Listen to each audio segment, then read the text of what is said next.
The advice and opinions expressed by the host of Autism Live and her guests are meant solely as suggestion and should not be in any way construed as child-specific advice. The Center for Autism and Related Disorders advises working with a board-certified behavior analyst who has experience with autism before starting any intensive behavioral intervention. Any choices you make in determining your child's treatment are completely at your own discretion.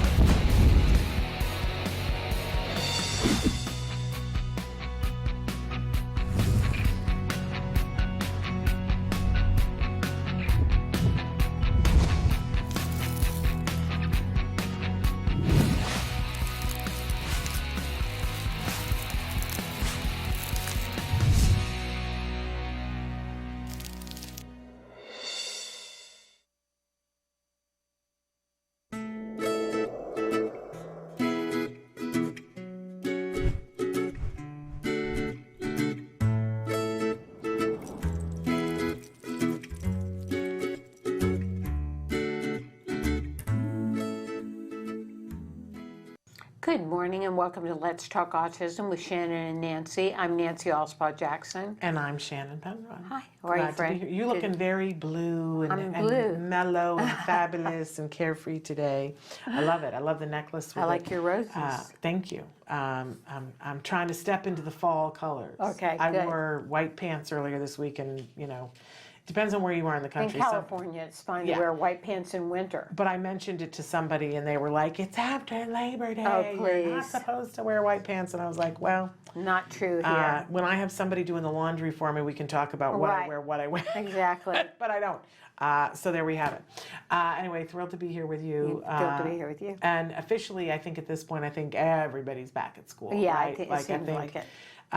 So a lot of transitions for a lot of you. Yeah.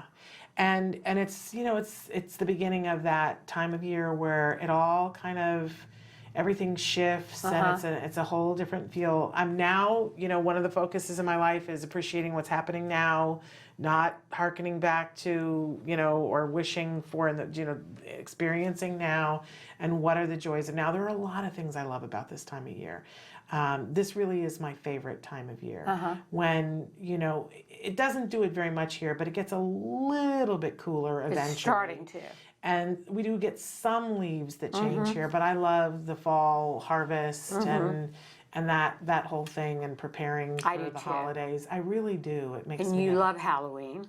I love, I got to be honest, Halloween is not my fave holiday. Because we have so much preparation to do between getting our sons a costume and finding one for ourselves. Well, but it just isn't my fave holiday. I mean, I love the whole Thanksgiving, Christmas, into New Year's. Love that.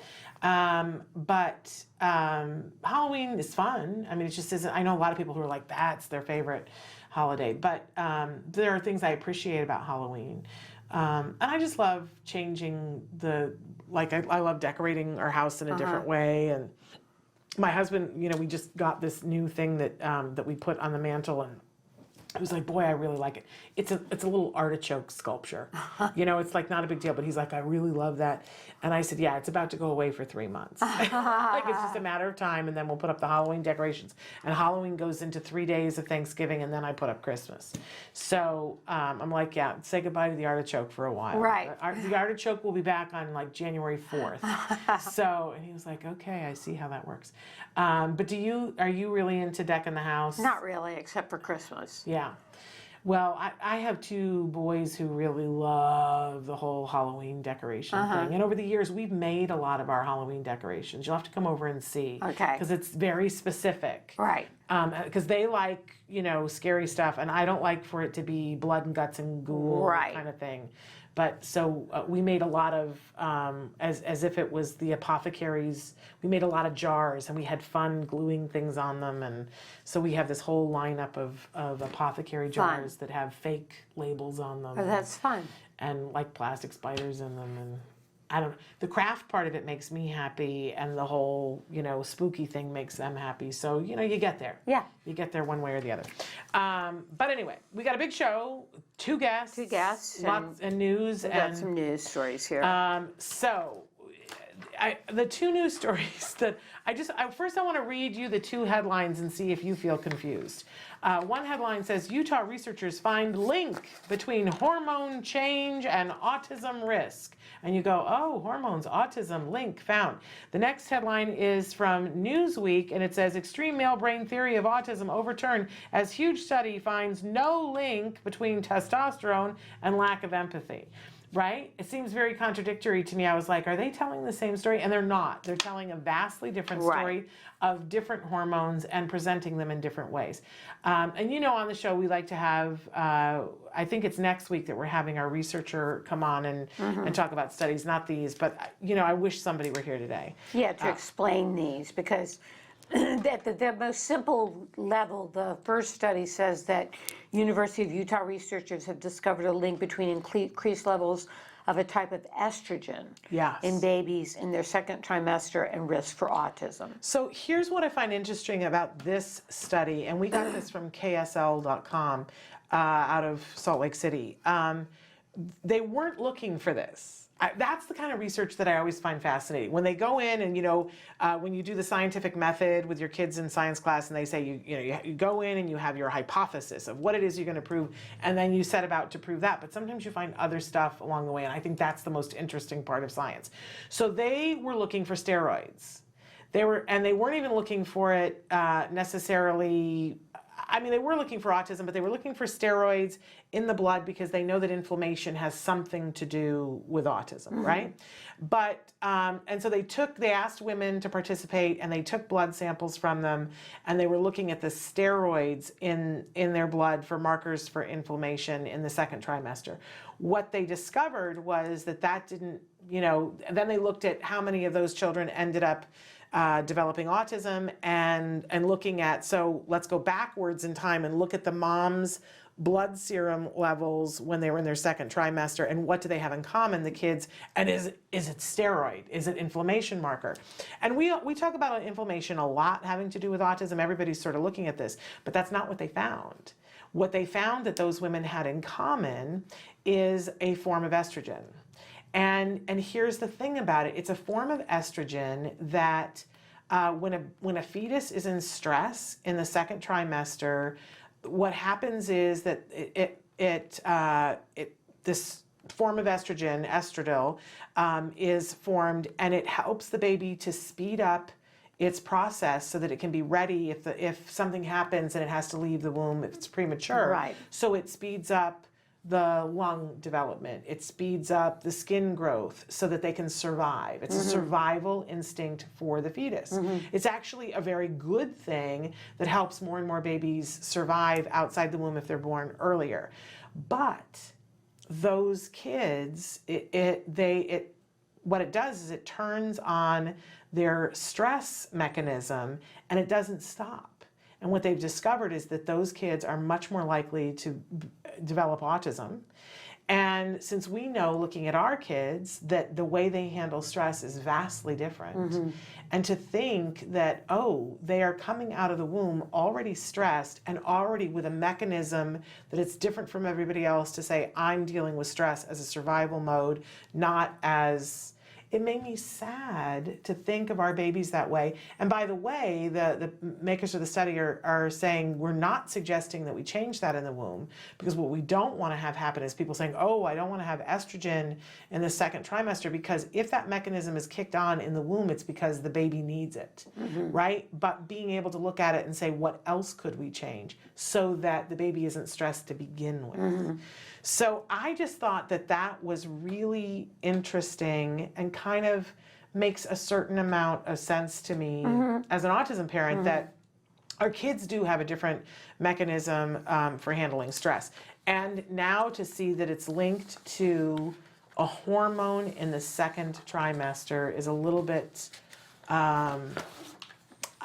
it's interesting at the very least, frightening at the most. Now, if we flip to the other study, there's this whole idea that everybody bats around of the extreme male brain. Yeah, and the way testosterone makes it harder for men to have empathy. Yeah, somebody postulated this theory a while back that maybe what Asperger's is this brain that has too much testosterone, and maybe the testosterone makes it so people don't empathize. Well, see, that's building a stack of cards on a pile of poop, if you ask me. First of all, we have more and more women being diagnosed on the autism spectrum and more on the Asperger end of things. So, you know, this idea that people on the spectrum don't have empathy ticks me off. Yeah. Because I think that that is a basic getting it wrong thing right there. It's definitely a misconception with a lot of our Right? kids, yeah. Because what we know now is that that there's a perspective-taking piece that's missing, but that does not equate to empathy. That if they understand what it is from somebody else's point of view, often their empathy is twice as much as somebody who's neurotypical. So for me, that's like you're on shaky ground to begin with.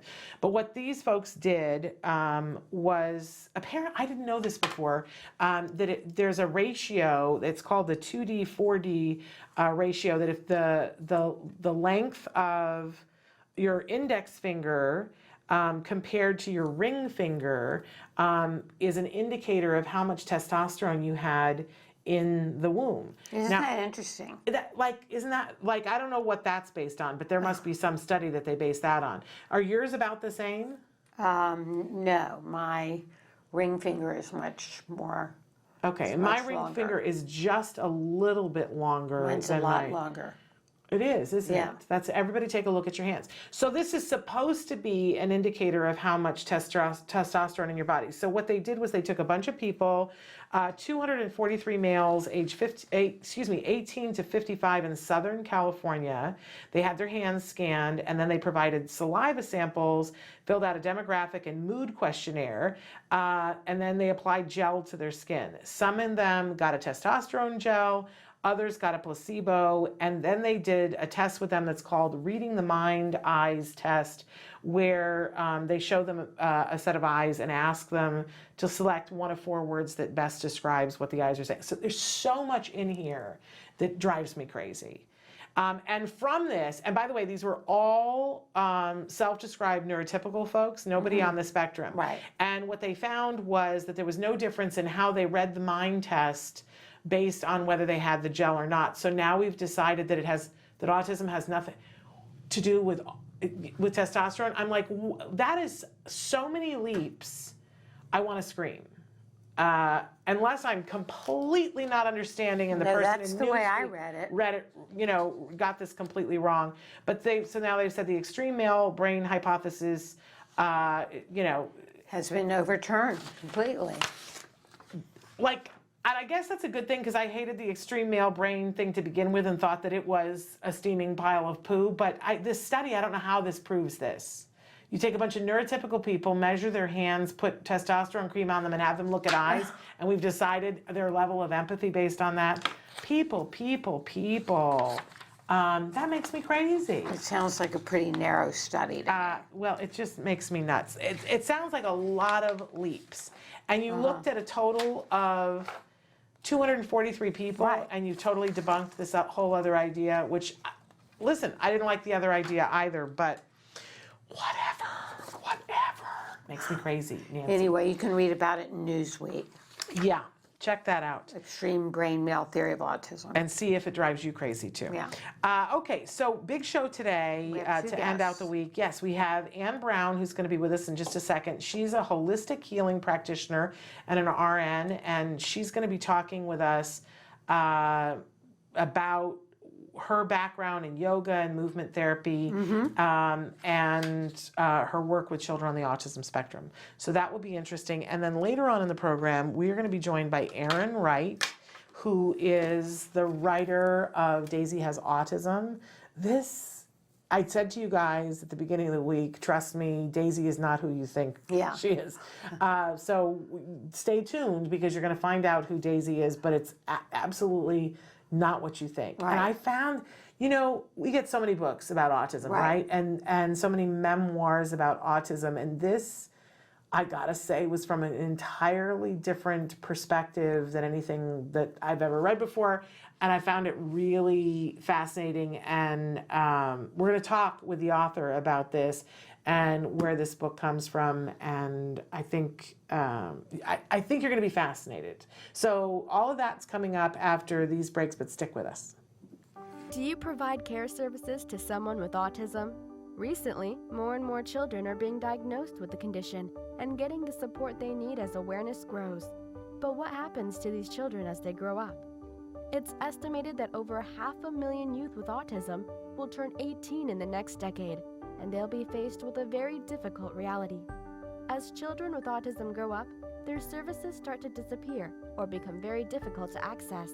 Things like medical care, mental health counseling, vocational training, and more. All services that are still desperately needed. The loss of support that youth with autism face as they grow up is so severe that it's referred to in the autism community as falling off a cliff. Adults with autism need the same level of support they had as children to avoid falling off the services cliff. Introducing Skills Living, the web-based software designed specifically to help transitioning youth and adults with autism so they can avoid the cliff and instead fly to success. With Skills Living, help your learner with autism develop the skills they need in all the critical areas of adult life, including self-control, planning, and problem-solving, effective communication, performing life skill tasks for independent living, acquiring and maintaining employment or other meaningful activities, developing and maintaining social skills and relationships, accessing transportation and public services, and being safe. Skills Living includes a comprehensive assessment, a data collection mobile app, behavior intervention plan builder, and automatic progress reporting. It also provides a complete curriculum addressing 16 key areas spanning the entire range of functioning adulthood. Skills Living is easy to use and can be implemented by schools, parents, and autism service providers. Call or click today for your free demo and see how Skills Living can help your learner with autism avoid the cliff and instead reach their fullest potential. Skills Living. Wish, learn, become.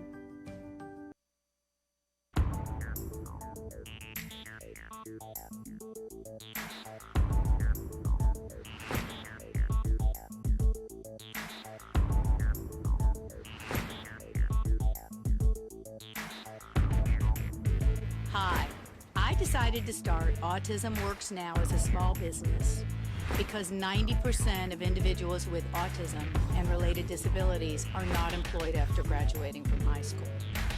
Our mission at Autism Works Now is to create job opportunities for spectrum youth and kids through awareness and education.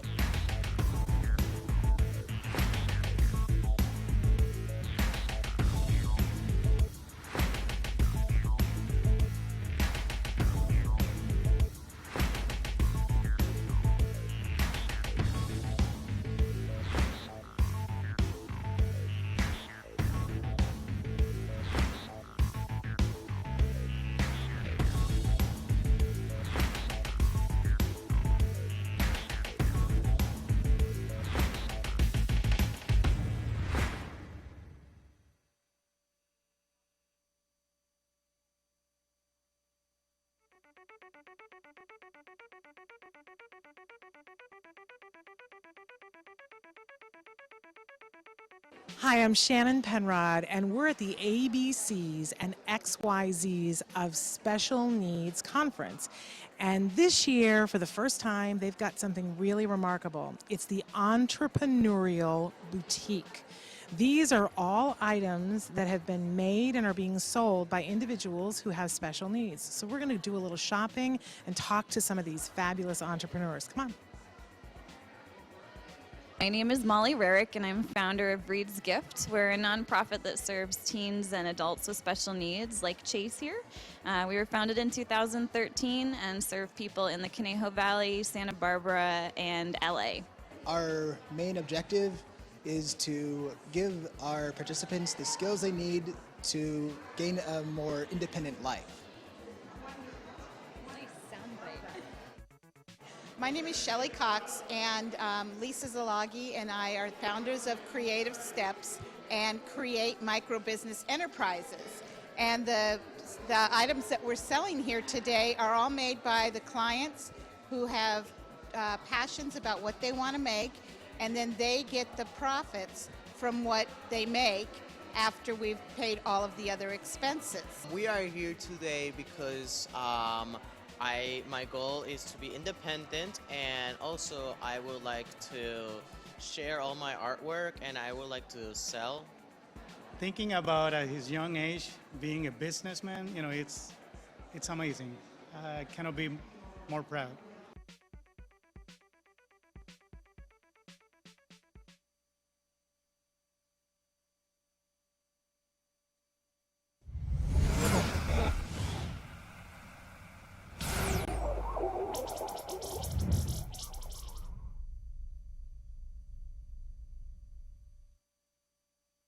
Can you say hello? Say hello. AJ? Stop crying. AJ, let's eat. Can you eat, AJ? Let's eat, son. Have a fry.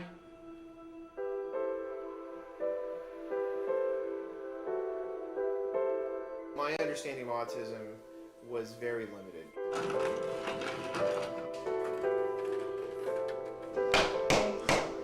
He would lick tires on cars, windows, you name it. And so we went to the 13-month checkup, and I remember our pediatrician, he said, well, he probably has autism. There's nothing you can do about it. Come back in a year when he's 3. Our initial understanding of what the ABA program was basically all we picked up from this clinic in San Antonio. He didn't pick up any signs the entire 8 months that he was there. I think the difference came when we changed vendors. We were very impressed with the way that CARD actually gathered data to be able to quantify the progress that he was making. They have a curriculum that they follow that's tailored to each child. They were identifying AJ's strengths and weaknesses. We were finally starting to see real progress. Good, AJ. Here's eggs. The first thing CARD did for us was, I remember the first time AJ said, Mommy, I want you. And that was the most wonderful thing ever. There's hope. Yeah, That's when I knew that there was hope. I never thought that AJ would be able to say that. It was like a gift from God. It was so fantastic. With CARD, we got him enrolled in a private school. And he was in a typical classroom. He would go from activity to activity. He could sit when he was supposed to sit. He could be around typical kids. The goal is for CARD to work themselves out of a job. It's for AJ to be in a mainstream classroom with no help, and he's functional and he's learning. We're really grateful to all of the therapists. AJ would not be where he is without them, and we will never be able to repay the part of themselves that they gave to him to make his life better and to make our lives better.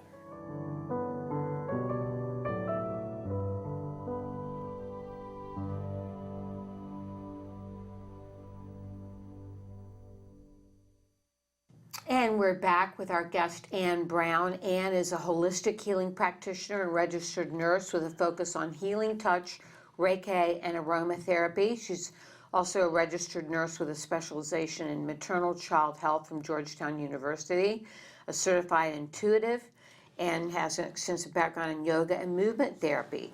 So, Ann, welcome to the show. Thank you very much. Happy to be here.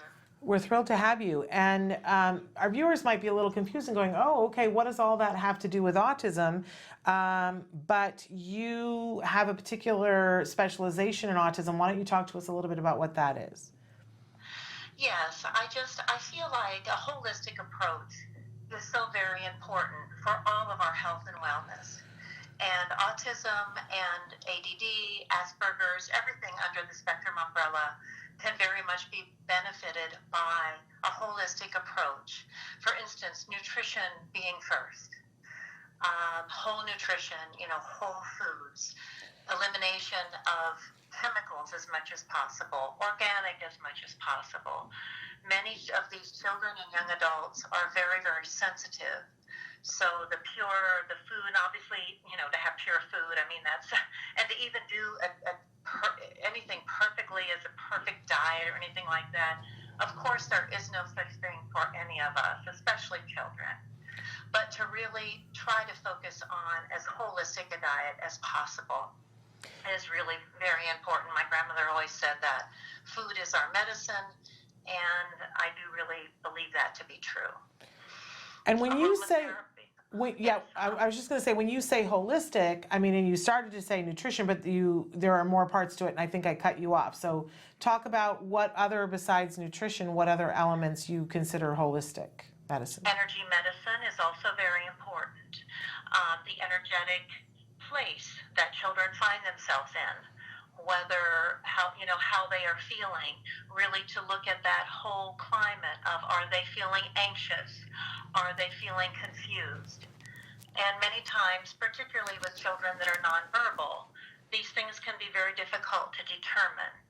And one of the things that I work with families and mothers in particular is really to develop your own intuitive sense as to really what is going on with your child. And that takes time.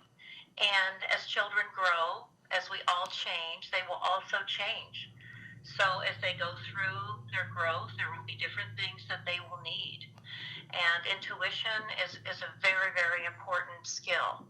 You look at, like, for instance, behaviors. A child's having a very challenging behavior.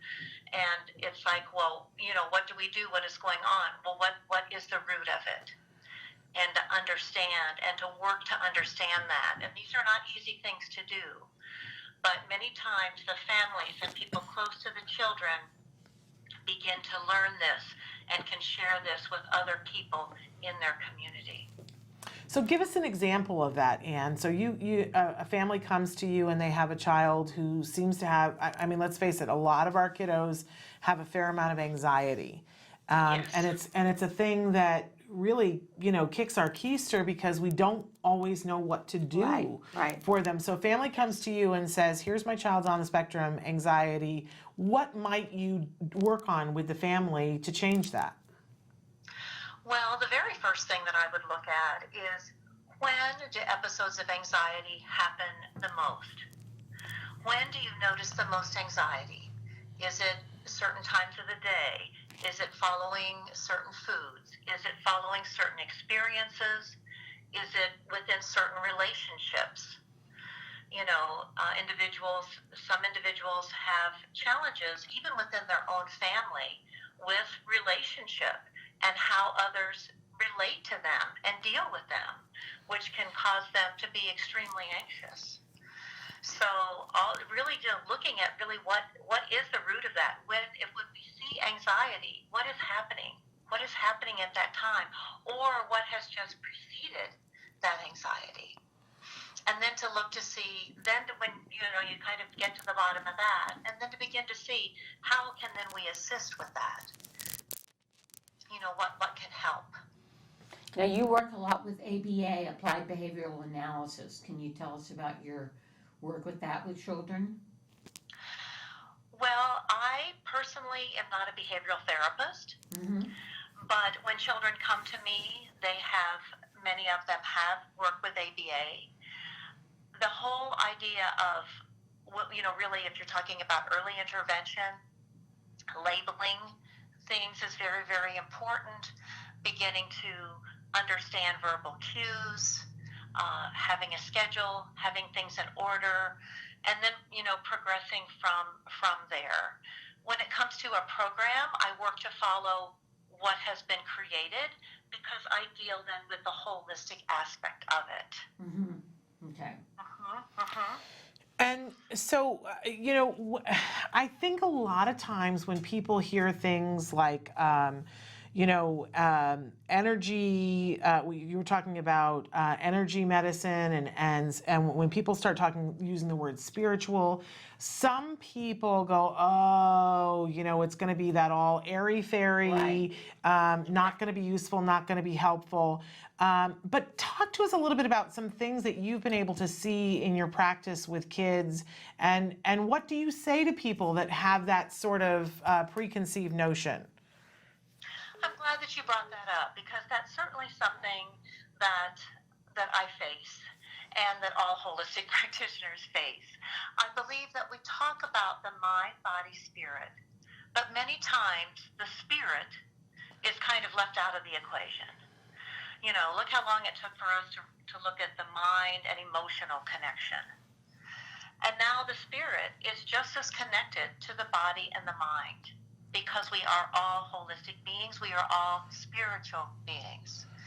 It is not a religious affiliation. It's not a specific faith doctrination, which is what we tend to link to a spiritual context. So it's very important to really see our kids and children that are on the spectrum, and adults as well, through their lifespan, are very, very connected to spirit, because they really need to develop that aspect of themselves. Because many times in the physical world, they're running into a lot of roadblocks because they have difficulties in communication. They perhaps have problematic behaviors. They have a hard time sometimes socially, many times integrating. In other words, their whole integration into the physical world is many times challenging. So that creates for them a very rich spiritual life. It's like we talk about children having a very imaginary life when they're young. And then they kind of, as they get older, you kind of get away from that. You don't have an imaginary playmate when you're 15. You get away from that. So I think the thing for all of us to remember is that for individuals on the spectrum, they don't get away from that. I mean, yes, they grow, they develop, they change, they progress, but their spirit is still very much as a younger person. And it's important for us as teachers, as practitioners, to address that piece of them, that part of them. Okay. What does that mean, though? Like, translate that for me. So, what, because I know that if people don't understand the whole spiritual part of things, then saying addressing that still isn't concrete enough, I think. So, like, give us an example of what that looks like when you're addressing that. Well, one of the things would be, for instance, if you're looking at energy, to look at their energy field is kind of one place to begin to assess where they are on a spiritual level. So to look energetically where they are, how they are. Is their energy high? Is it low? Is it agitated? Is there a lot of fear? What is it that, what I am sensing from them? And parents also see this. This is not something, people that are close to that individual also experience that. So that's very, very important to come in touch with what that is. That begins you on the path then to where their spirit is. How do you deal with it? Yeah, so what do you do? When you find a child who has a high level of anxiety, how do you deal with it? Where do you go from there? I work to find the cause of it, right? The root of it. I work with energy to help them energetically to be calmer. And there are techniques, there are energy techniques, specific techniques that can help to do that. Okay. So they'll be in a comfortable position. Many autistic individuals respond very well to music and vibration. Got it. I know my son does very, very well to music. He's in a whole different place with music and vibration. So that's something that I assess and use very often in my practice to really, create a calmness and an openness for them to be able to be accepting of really coming to a different energetic place. Well, and I think a lot of people look at this in a lot of different ways, and this is just one more way of looking at it, because, look, we're all trying to solve when our kids are anxious. It's like, does the child with autism have anxiety? Let's check the box. Because I think most of our kids do. And I think it is important to not just go, oh, well, that's autism, because it isn't, that there is a reason why the anxiety is happening. And in some medical circles, it's just dismissed. It's just dismissed. Well, that is autism, and there's nothing that can be done about that. And we would not do that in any other field in any other way.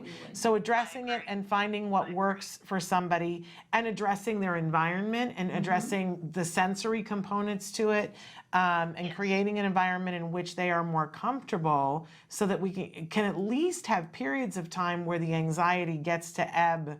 And you know, maybe it's going to come back, but you know, I think that that's all really important. I just wanted to address that, Anne, because I think a lot of people just dismiss this kind of work. They do. And that's correct. And that's why I have a passion for what I'm doing. Yeah, yeah. Because many times it is dismissed. Yeah. And also a large body of my work surrounds caregivers, teachers, respite workers.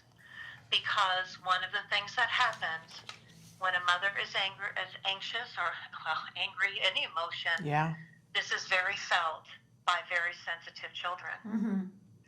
And a lot of my work, I have seen tremendous growth in children and even young adults when their mothers and primary caretakers and educators have had more self-care, have had more support, have been more balanced within their own lives, because having a child on the spectrum can be extremely fatiguing, extremely stressful. So you work with the family as a whole unit? Yes, absolutely. Okay. And it's very, very important. Sometimes in the beginning, I only work with the mother, you know, and then that work then gradually to the child, and you know, we work it together, because it is very much a unit. Yeah. Well, we really appreciate, because we, as you're singing our song, we agree that the caregivers have to be taken care of, or the whole thing falls apart. And and we're very much proponents as parents of looking at all individuals as whole individuals, and have seen and been discriminated against having our children not being looked at as a diagnosis instead of a whole human being that has an ecosystem and thoughts and feelings that they would like to express. So we we get it. But Anne, if people want to know more about your practice, where should they go? SpectrumSpiritualWellness.com, or they can email me at Ann@SpectrumSpirit.com. Okay, SpectrumSpiritualWellness.com. And what was the last one, the email? My email is Ann@SpectrumSpirit.com. Okay, That's wonderful. Anne, thank you so much for being with us. Very welcome. I was very happy to be here. Thank you for inviting me. You have a wonderful day. Bye-bye. Okay, thank you. You guys too. Bye-bye. Wonderful. And so we have to take a break. And when we come back, this dad who wrote, this is his first book. Daisy has autism. Very well autism. written. And Daisy, not who you think she is. So just want to say that. But hey, since we're talking about caregivers, I know we talked about this a little bit on yesterday's show, but tonight, for those of you in the Los Angeles area, tonight, they're opening the show Self-Injurious Behavior. So if you didn't get to it last night for the caregiver night when it was free, go tonight. There's a wonderful talk back. Ed Asner's going to be hosting the talk back. So get yourself to Self-Injurious Behavior. But we're going to take a break, and then we're going to come back and hear about Daisy Has Autism from Aaron Wright. Stick with us. Say howdy, we say hi. Let's get rowdy, let's get wild. Let's get wild. Let's get wild. Let's get wild. Let's get wild. Hi, welcome back to Autism Live. I'm Lisa Ackerman. We're here doing allergy-free cooking, and I brought my sister with me today. Jamie Davis, thanks for having me. A lot of people are asking about an allergy-free breakfast, and breakfast can be full of crap. But it's full of cereal. crap, and it's hard to do. We don't have time in the morning. We're in a hurry. We're going completely nut-free. The recipe is not... Personality, we can't do anything about. Yeah, can't do anything about that. So we're going to start off first with, I'm using sorghum and brown rice flour. I find the texture good, and I've added some flaxseed meal. We talked about that last time, flaxseed meal for poop. Almost every one of our kids has a poop issue. What's next on the recipe is the quinoa flakes, baking powder, cinnamon, and the xanthan gum. It brings the glutinous texture back into the flour. And often what happens with these recipes is they can fall apart. This one holds up nicely. I like it. For the folks that are egg-free, we have a ton of egg replacers. One of those can be the arrowroot starch or bringing back some additional flax seeds. So there's a lot of options to go eggless, but we're going to go egg full in this one. For sweetener, I use the maple syrup. I stay away from refined sugar. What I'm adding now is the coconut milk, maple syrup, and a little bit of the coconut oil. And we're going to add in the raisins, craisins, and chocolate chips at the end. I find that chocolate chips can coax people to eat some really amazing things. When we started, Jeff had 42 food allergies, so we had to get creative in how we cooked. So nuts were a big, big issue. What I like now is that he can tolerate so many more things after start doing this diet. So let me show you how you can deal with this sticky stuff here. You get your fingers really wet, and you can push it down. So my oven has been preheated. It's at 350 degrees. So we're gonna just throw this in. Like I said, I like it around 23 minutes, and the magic oven says, I'm done. Looks like, don't you love magic ovens? They're awesome. Here we go, pops right out. The texture of these, and it's so pretty. It looks almost like a big chocolate chip cookie, but you actually made it healthy. But you can be my guinea pig. Tell me what you think. That looks really good. Doesn't it? So the textures and the colors in there are just beautiful. So the raisins are for you, the chocolate chips are for your kid. I can't believe it's gluten-free. I know, right? It doesn't taste like, you know, crap. We're wrapping up another cooking show. If you have feedback, you can email us at autismlive@gmail.com. We're, of course, on Facebook. You could go to facebook.com/autismlive. And of course, Talkin' Now has thousands of recipes. Join me there, and we can cook some more later on. So thanks for joining us. You say howdy, we say hi. Let's get rowdy, let's get wild. Let's get wild.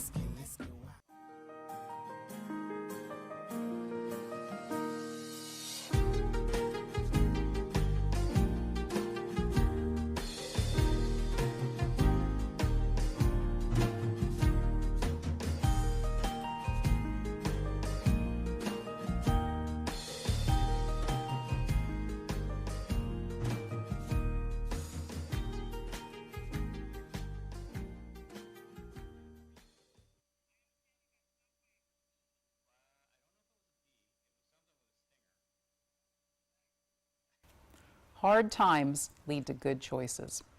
Many times you're going to find out that change is coming and it's not something that you like to see. Things sometimes just don't work. Sometimes you have to put your child in a new school. Sometimes you have to put them in a different classroom. Often you'll see this with perhaps special education versus regular education, or everyone's favorite, puberty.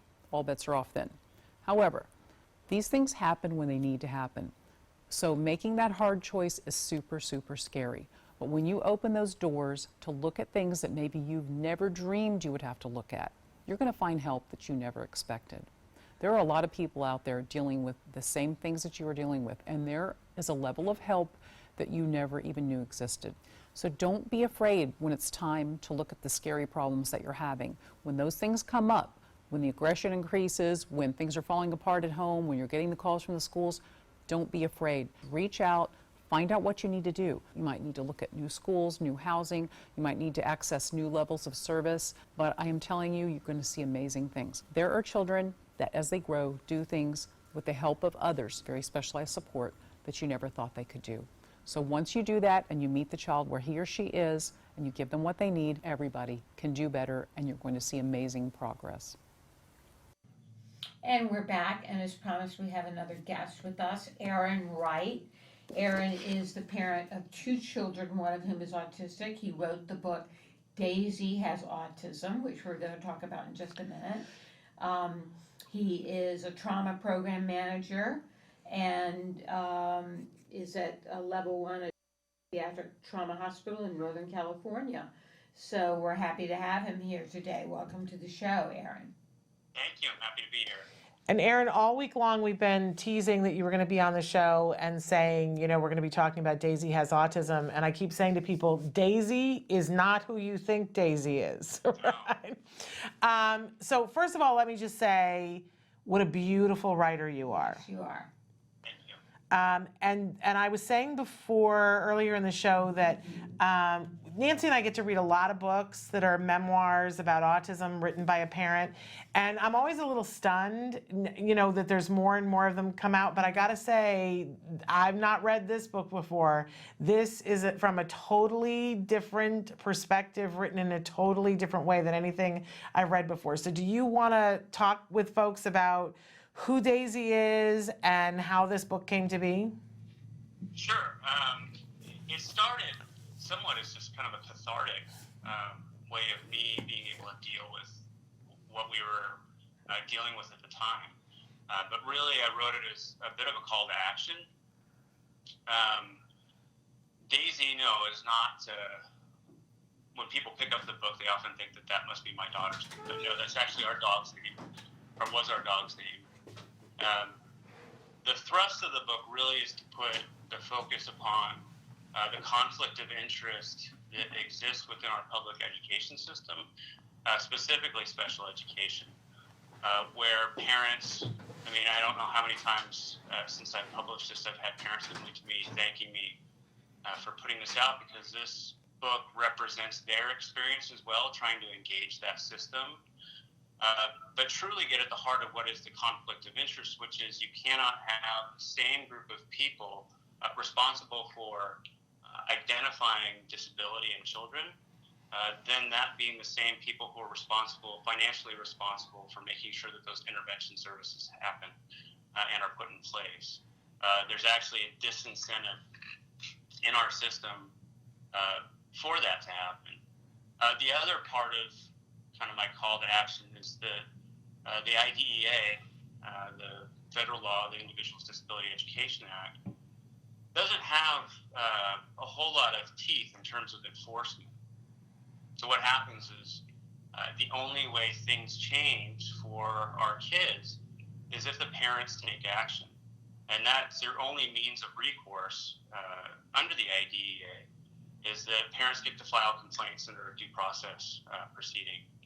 But that doesn't guarantee, one, that the rules will be enforced, the laws will be enforced, and it doesn't guarantee that any child will receive appropriate services. And unfortunately, because it is the parents who are the sort of policing agency, so to speak, districts aren't really compelled by anybody through any external force, whether it be some sort of enforcement agency, to do what's right for our kids. So that was kind of the thrust of why I wrote the book. There's so many kids, not just with autism, but depending upon the source that you look at, anywhere from 1 to 5 to 1 in 6 kids has a disability. That would qualify them for special education services. Yet we know far fewer of those kids are actually receiving help. Okay, but here's the thing that's really brilliant, is that you just said all these wonderful things that Nancy and I have experienced firsthand as parents of individuals on the spectrum. Man, the school thing is like, sticking your head in a hot oven and beating your head against the side of it sometimes, right? It's the single most frustrating thing. Yeah. But I gotta tell you, you're such a good storyteller, because what you just described, when you say that, this call to action, it makes the book sound like it's some, like tough read that you gotta read through it. It's all these, things about IEPs and IDEA. That's not what the book is, you guys. No. What's so clever about this book is that you begin with this relationship with this dog. And listen, I have a dog named Daisy too. And I found it hilarious that once we brought our dog home, we found out that she needed to be on a gluten-free, casein-free diet. And I was like, what's happening here? Right? So there are things I can relate to in the book. But what's amazing about this book is that your dog reacts to things, and it's like this mystery of you want to figure out how does your dog learn, all while at the same time you're having have a child, and then the child ultimately gets the diagnosis, and there are these parallels between. But a lot of times we get to experience it through your relationship with the dog, which is brilliant. I gotta say, because I think that dads, especially dads who like dogs, will get things about their children that they wouldn't have had you told it in a different way. Yeah. Very clever. Yeah. How Yeah, did you Daisy, in actuality, Daisy was a primer in a lot of ways for our experience. But I did try to write it. It is, I think technically the genre in which it fits under is called creative nonfiction. But I did very much try to write it almost in the style of a novel. Yeah. Really to bring, I think a lot of what I've read, autism literature or just books in general, is a lot of either experts in the field of autism speaking to parents or other autism parents speaking to other autism parents. And really what I wanted to try and do is engage a broader audience and get my claws into people, so to speak, to bring them in, to let them know just how emotionally fraught and how difficult this experience can be for parents. There's all the layers of being a parent, and then certainly the surprise of dealing or managing a disabled child at home. But there's the added layer, the added complexity of having to manage systems that are out of your control as a parent. Yeah, and what boy, does that do to the child, and what does that do to the parent and the family unit? So are you helping through the book that parents can better navigate the special education system that you had to go through? Yeah, I hope so. Or at least it serves as some sort of alert to them to be ready. My wife and I consider ourselves very fortunate. We have an intact family, intact marriage. We have my parents and my in-laws who were very supportive, and we were very lucky to have resources that a lot of parents don't have. As I was getting nearer to the end of writing the book, I really was trying to focus on making sure this got out there into the space so that families who don't have the same kind of resources we do are aware of what's going on and in some ways can advocate for themselves or have a resource to point to know that what they're going through with engaging with the schools isn't necessarily normal or okay. Yeah, but there is something in this. There is something in telling the story and saying, "But this can and does happen," that somehow is very kind and forgiving to all of us. Because I do think that there's an element. I got an email this morning from a parent who said, "I feel like there's a bunch of rules written in a room that I don't have access to, and that I'm the stupid one because I don't know about it." And I remember feeling that way. Definitely. And then seeing that for an intelligent parent, that this and a parent who has means and has a support is still finding this really frustrating and beyond ridiculous. There's something very healing in that for all of us to go, oh, it's not just me. I'm not the only and that was kind of my goal too, to help kind of build that sense of community.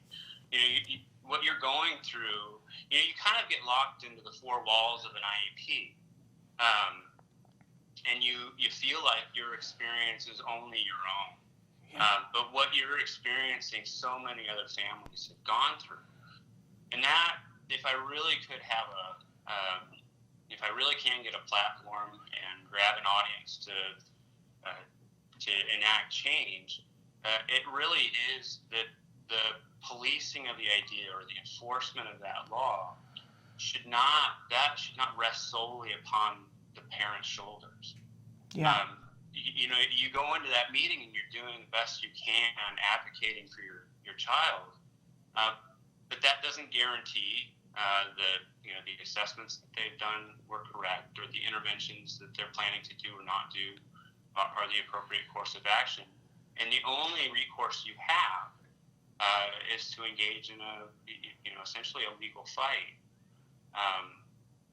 It shouldn't be the parent. I mean, absolutely the parent should be the first and primary advocate because they know their child best. But the one who should be enforcing those rules, that shouldn't rest on the parent to then have to fight the system. Yeah. There needs to be some sort of oversight. If you see somebody speeding on the freeway, it's not your job to pull them over. There's an independent enforcement agency that enforces those laws and rules. Yes, and all of this is so important, and I'm so glad that you're saying all this, but I don't want it to get lost because I want people to get your book. And the book is good storytelling, you guys. It's compelling. As I started, you're a beautiful writer. You have a wonderful way of describing things that is just fabulous. Truly, you're a writer. And it's very accessible. Like, I just don't want people to be scared away from this, the idea that it's a call. Technical. Right, it's not at all, you guys. So where do people get the book? You can get it anywhere. Even your local bookseller, your bookstore can order it. It's available through Ingram Book Distributing. Amazon is probably the fastest and easiest way for folks to pick it up. There's just about it. Any way you can think of to get the book, you can. Whatever your favorite bookseller happens to be, there's absolutely no reason that they shouldn't be able to get it to you. And there's so many things I love about the book. One of the things that I love is hearing about your child who's not on the spectrum, and I don't know how much of it is fictionalized and non-fictionalized. I don't know how much that resembles your actual kids, but it's beautiful to read about your son in the book. But there's so many things. There's so many things that I really like about it. So I will tell you, it's not fictionalized. It's a truthful story. There have been some pretty key people in our lives. I don't want everybody to think that we did this all on our own. I mentioned my folks and my in-laws, but we did have kind of a cadre of people helping us navigate through this journey. And in the interest of protecting them,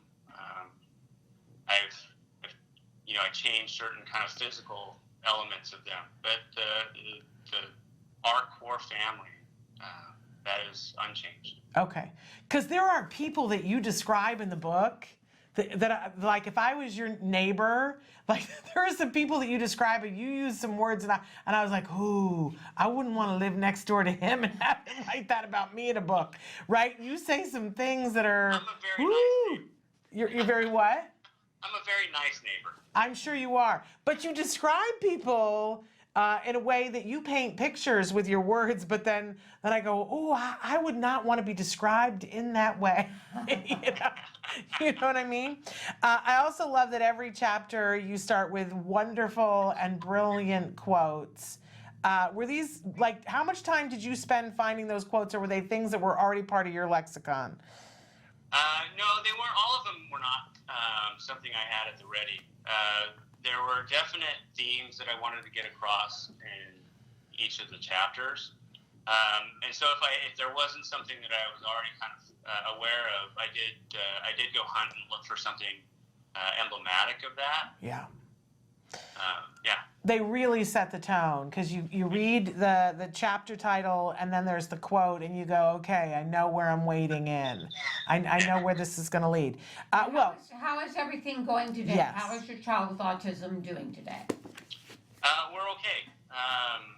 We're in a much better emotional place. I think we're in a much better educational place. We're still contending with some of kind of the, I would argue, as PTSD type or emotional damage or baggage of the things that had occurred in those early years. I don't know that she is consciously aware that some of those things she still carries with her, but I think my wife and I certainly see them. But to answer your question, on the whole, much better. Good. Wow. Good. Okay, so Daisy has autism, and as promised, Daisy is not who you think she is. I find it very ironic that my dog is also named Daisy. And when we got the book, and I was like, oh, I have a dog named Daisy, and then it was like, well, wait till you read it, Shannon. It was very fascinating. My husband and I had a whole conversation about it last night. So he's going to read it next. But encourage people, go to Amazon, get the book. You will be glad that you did. Erin, thank you so much for being with us. Oh, absolutely. Thank you so much for having me. This was really great. I appreciate it so much. We appreciate you too. Have a wonderful weekend. Everything. Is there going to be a second book? That's to be determined. Okay. You're a writer, sir, so keep writing. Thank you. All right, have a great weekend. You too. Bye-bye. I need to hang up. Really encourage people. Daisy Has Autism. Go on Amazon.com. Right. Written by Erin J. Wright. We were just talking with Erin.